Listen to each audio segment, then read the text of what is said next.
So we need to find secant of 225 degrees and secant of 135 degrees. Let's start with part A. So we will use the identity that secant of data equals 1 over cosine of data. So here data equals 225 degrees, which is 180 degrees plus 45 degrees.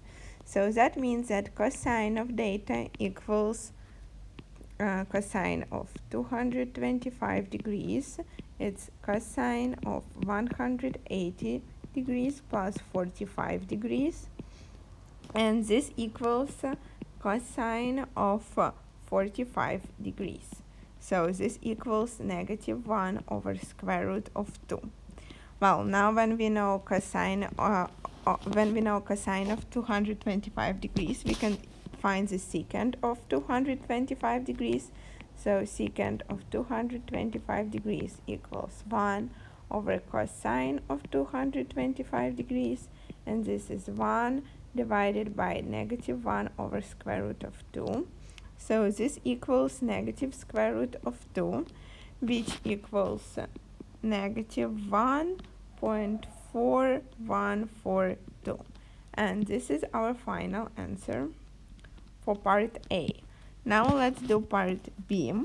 So again, we will use the fact that secant of 135 degrees equals 1 over cosine of 135 degrees.